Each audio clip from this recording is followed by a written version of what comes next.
What do you remember about the Columbine shooting?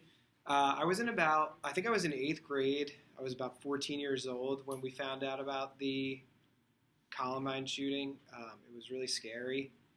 I remember a lot of my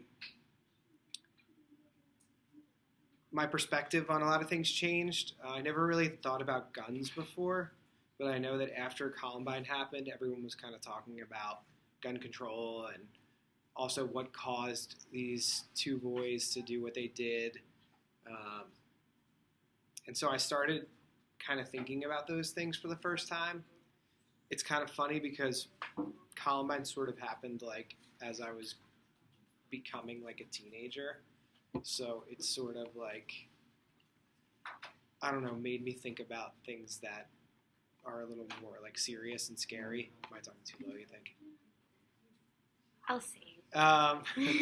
So I started thinking about those things, and I remember a lot of people in school being really scared and thinking like school was always a really safe place to be, but for the first time we were like worried.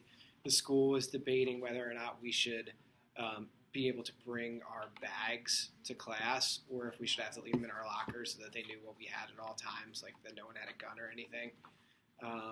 It was scary. I think the thing that I remember most, though, is how much coverage it got. Like, I always say that the 2 biggest, like, news events of my lifetime that I remember are the Columbine shooting and September 11th.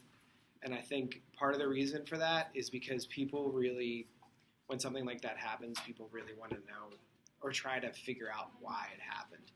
Like, everyone was trying to find an answer for why they decided to do this. And, I don't know if there was just a simple answer. So it was pretty scary. And it was sort of like, you know what I think is kind of funny? It's not funny, but it was almost like an end. It was fitting that is this still recording? Mm-hmm. I'm over 2 minutes. It's sort of fitting that it was like at the end of the decade of the 90s, because the 90s were sort of like a carefree decade in some ways. And this was sort of like almost like a preview of things to come, like scary things to come, like September 11th and other things. So. All right. Thank you. Okay, let's hear it.